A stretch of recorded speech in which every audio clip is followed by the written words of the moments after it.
여호수아 19장 24절에서 51절입니다. 24, 25절.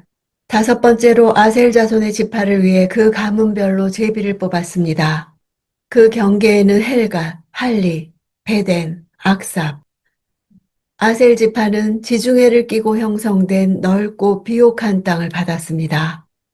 이 일대는 이스라엘 평야와 악고 평야가 있어서 농사를 지을 수 있었고 해양성 기후로 인해 올리브 나무가 많아 기름이 많이 생산되었습니다. 이는 아셀에게서 나는 먹을 것은 기름진 것이라 그가 왕의 수라상을 차리리로다 라고 한 야곱의 예언이 성취된 것입니다. 모세는 아셀 지파에 대해 내 문빗장은 철과 노시 될 것이니 내가 사는 날을 따라서 능력이 있으리로다 라고 축복했는데 아셀 지파는 이스라엘의 북쪽 경계를 형성하고 있어 외적들의 침입을 막는 문빗장의 역할을 하게 됩니다. 32절. 여섯 번째로는 납달리 자손들을 위해 제비를 뽑았습니다. 그 가문별로 납달리 자손들을 위해 뽑은 것입니다. 납달리 지파 역시 풍요를 약속받은 지파입니다. 야곱은 납달리는 노인 암사슴이라 아름다운 소리를 바라는도다 라고 축복했습니다.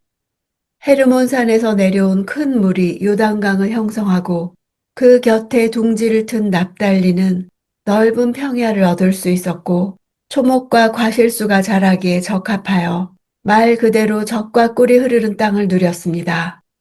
갈릴리 호수의 어업은 그들을 더욱 풍성하게 해주었습니다. 납달리 지파의 경계는 이방 지경과 맞닿아 있어 이방 문화의 영향을 받게 되었고 이로 인해 이방 지역처럼 여겨지기도 했습니다.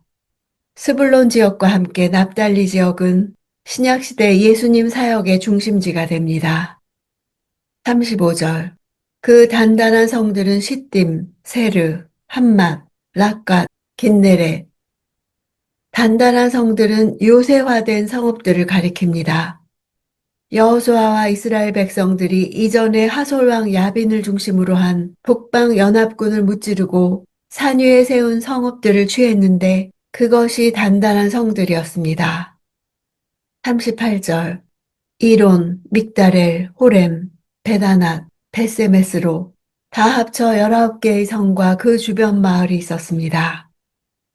베다낫은 아낫의 집, 베세메스는 태양의 집이라는 뜻입니다. 아낫은 바울의 누이 혹은 배우자 신입니다. 이러한 성읍들의 이름은 당시 가나안 주민 가운데 바알신과 태양신 숭배가 퍼져 있었음을 암시합니다. 40절. 일곱 번째로 단 지파를 위해 그 가족별로 제비를 뽑았습니다. 그 유산의 경계는 소라, 에스다올, 이르세메스. 요단 서편 지파 중 마지막으로 단 지파가 제비를 뽑아 기업을 분배받습니다. 단 지파의 기업에 대해 설명하면서 특별히 기업의 경계선에 대해 언급하지 않은 이유는 이미 기업을 분배받은 지파들의 경계를 통해 단 지파의 경계를 알 수 있기 때문입니다. 47절. 단 자손의 경계는 그들보다 더 확장됐습니다. 단 자손들은 레센으로 올라가 공격해 그곳을 차지하고 칼날로 쳐서 완전히 점령하고 거기에서 살았습니다. 그들은 그곳을 자기 조상 단의 이름을 따라 단이라 불렀습니다. 단 지파는 모세의 예언과 같이 사자 같으면서도 야곱의 예언같이 뱀 같은 지파로 언급됩니다. 삼손을 배출한 지파이면서 동시에 유다와 에브라임 지파 사이에서 간신히 명맥을 유지하다가 사사시대에는 기업으로 받은 땅을 두고 북쪽으로 올라가 사라진 지파입니다.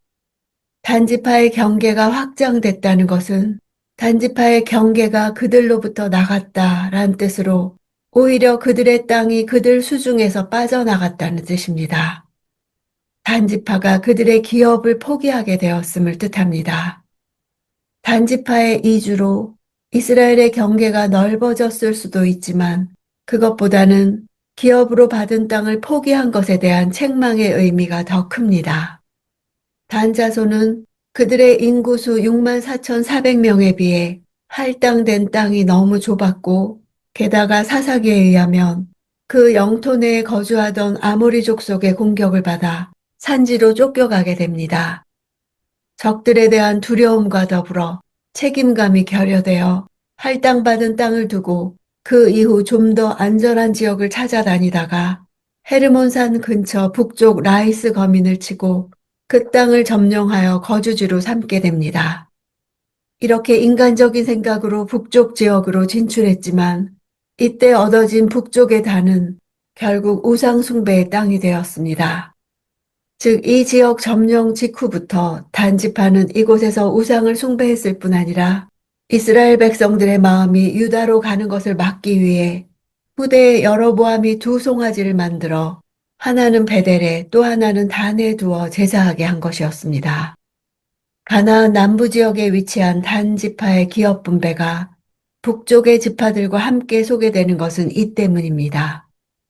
이렇게 해서 단 지파는 이스라엘 지파들 중 최북단에 정착하게 됩니다. 이스라엘의 최남단은 부엘세바로 훗날 단에서 부엘세바까지는 이스라엘 영토 전체를 가리키는 표현이 됩니다. 50절 그들은 여호와의 말씀에 따라 여호수아가 요구한 성, 곧 에브라임 산지의 딥나세라를 그에게 주었습니다. 그는 거기에 성을 쌓고 살았습니다. 땅 분배가 시작될 때 유다 지파 갈렙이 헤브론 땅을 받았는데 땅 분배를 마무리하면서 여호수아의 땅이 결정되고 있습니다.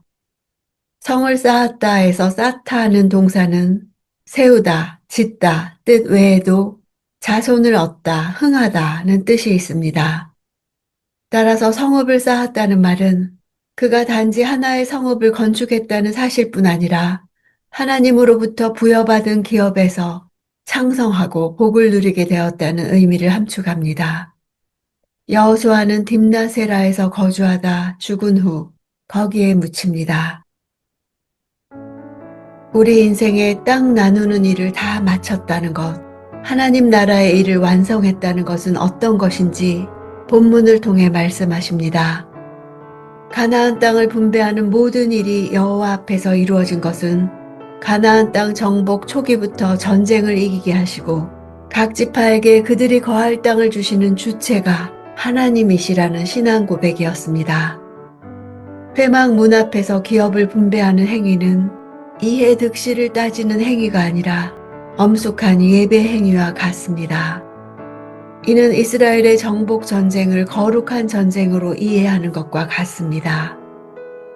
경제 활동이나 인간 관계뿐만 아니라 오늘날 성도들의 모든 삶이 하나님 앞에서 이루어진다면 진실로 하나님의 뜻을 이루게 될 것입니다.